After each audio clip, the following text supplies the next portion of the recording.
Okay, so hi everyone! Welcome ulit sa aking YouTube channel. Next M Vlog. May galab shoutout po sa inyong lahat, mga ka-DDS ko dyan. Kumusta kayong lahat? So, eto na nga po guys, no? Etong si PBBM pala ay mag-fly pala siya sa New York, ano? Mag-fly sa New York for working visit daw, di umano? For working visit daw, di umano? Ayun po sa balita ng mainstream media ng One News. Kaya lang po ang mga comment, grabe naman itong mga comment na ito. Puro mga negative, no? Ang sabi nila, magpapagamot lang yan, kaya pupunta roon. O, diba? Magpapagamot lang yan kasi malapit ng matsugi. Yun po ang sabi nila. Diba? Working visit or thirst for too big. Hindi na siguro magaganyan si PBBM. Kasi, punit-punit na yung, anong tawag nun, yung kanyang bituka, di ba? Oh, nilagyan na nga siya ng ng bag dito sa gilid, dito, tapos magaganyan pa, magtubig-tubig pa, paktay tayo dyan. O, yung isa naman nag-comment, $40,000 too big is waving. Hindi na yan. Wala na, imposible naman. Wala na. Di ba? Sino naman kaya ang maswerteng papaldo ng 40,000 sa New York? It's too big, it's not too big. Working visit or hospital visit? Parang hospital visit, guys, kasi si Cathy Binag po ay nag-post po siya, though wala naman po siyang binanggit na pangalan kung sino yung nagkaroon ng colon cancer, pero etong mga viewers po niya, matatalino. Ang tatalino ng mga ito, nag-post lang po itong si Cathy Binag na colon cancer. Tapos yung mga comment, nagkakatotoo nga, ang wish ni Cara David, mamamatay na po ba itong si BBM? Yung mga ganun. Di ba? Kaya double time sila sa impeachment.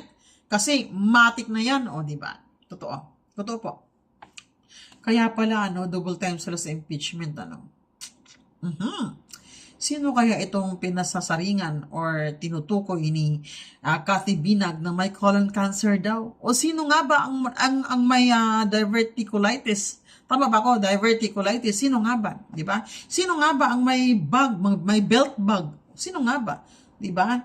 So siya talaga yung pinupoint kaagad ng mga netizens, kahit walang binanggit na pangalan itong si Cathy Binag. Alam naman po natin guys, itong si Cathy Binag ay syempre may mga kakilala din po yan na mga friends din, nitong mag-asawa. Kasi si Cathy Binag po ay ex-boyfriend po yan ng dating best friend ni, hindi, hanggang ngayon best friend pa rin ni BBM at right hand daw po niya hanggang ngayon, yun po yung ex ni Cathy Binag at talagang naka-witness po siya kung ano yung ginagawa nila sa mga session, yung mga party-party na nakikita daw po talaga niya na sumisingot sila.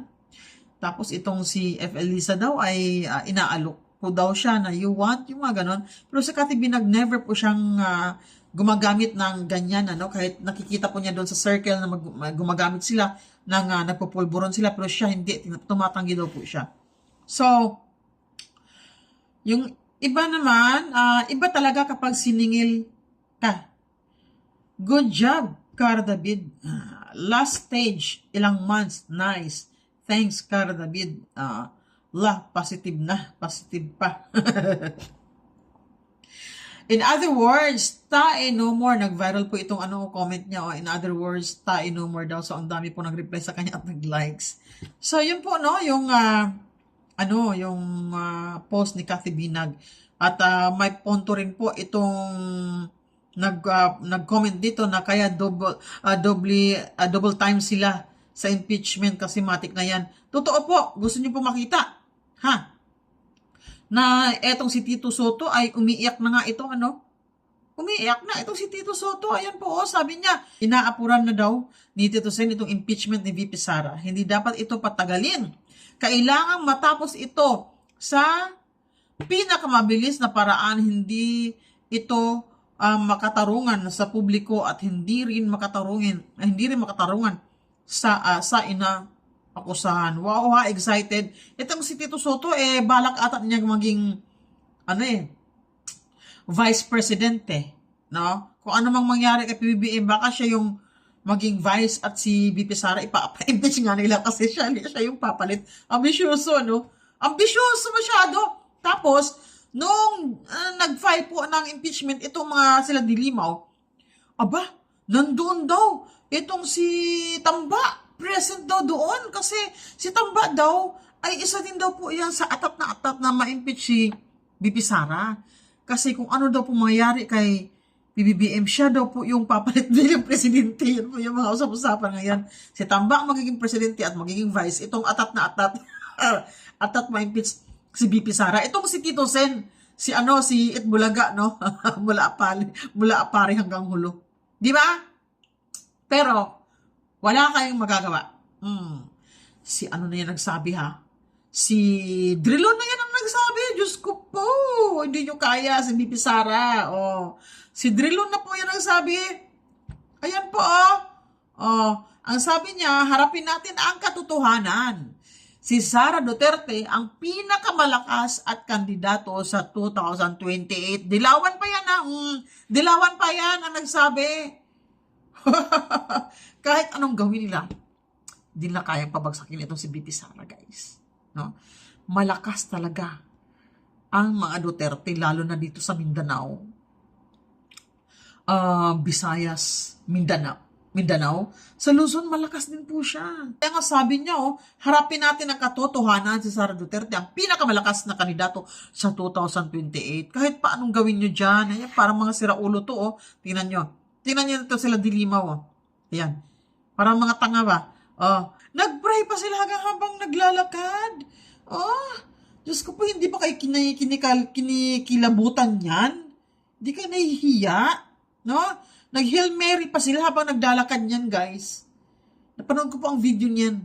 Naglalakad sila na bit-bit nila yung mga papel na kung saan yun daw po yung proof na yun daw po yung documents para ma-impeach si VP Sara. Nandun po daw sa documents na yun yung mga grounds ni VP Sara, no? So ayan nga po, no, Dilima at mga madre kapit bisig nagrosaryo patungo sa kanilang hagtungan.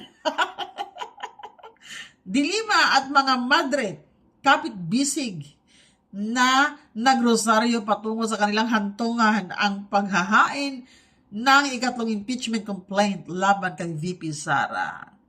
Grabe nung itong mga madre na ito.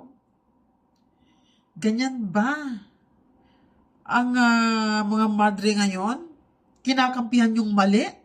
Hindi ba sila nakukonsensya dyan, guys? Grabe, mga demonyo pala.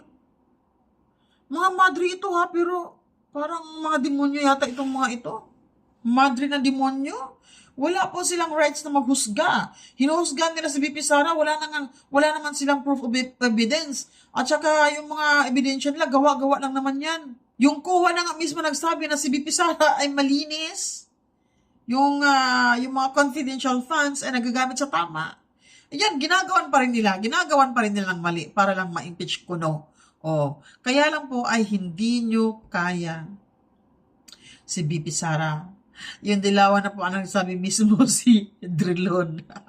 Hindi ninyo kaya si VP Sara. Aminin lang natin at tanggapin lang natin ang katotohanan. Ay, kawawa naman. Kaya double time sila ngayon, guys, na matanggal itong si VP Sara kasi takot na takot silang makulong lahat. No! Itong si PBBM, hindi na siguro makulong niya kasi hindi na niya magtatagal. May colon daw may colon cancer daw Yan po ang post ni Cathy Binag. Wala naman po siyang binanggit na name, pero yung mga comments, alam nyo naman po, mga netizens matatalino po yan, no? Alam nila na yung tinutukoy ni Cathy Binag ay si PBBM nga. May colon cancer, di ba? Kaya, si Tito Soto, nag-aapura talaga. No? Takot yata itong makulong din. Takot din ata itong makulong itong si Tito Soto. Siguro nakatanggap din ito ng malita, guys. Grabe, sobrang atat po niya. Ang kapal ng mukha, no? Atat na po siyang palitan itong si VP Sara. Gusto niya siya yung maging vice. At eto namang si Martin Romualdez nagmamadali daw ngayon. Kasi nga, si PBBM ay, ayun nga, malala na nga po yung sakit ni PBBM, no? At natakot sila baka hindi na magtagal si PBBM dito sa mundo. No, ang gusto ni Tamba, siya po yung papalit. Yun po ang sabi ng mga netizens na nagbabasa lang po sila ng nagbabasa lang naman po ako ng mga comments. Yun po ang kanilang sabi. Ano? So, ano po ang masasabi nyo sa video ito? Comment down below lang po. At sino po yung tinutukoy ni Cathy Binag sa kanyang post? Sino nga ba ang may colon cancer? Comment down below lang po. Bye guys!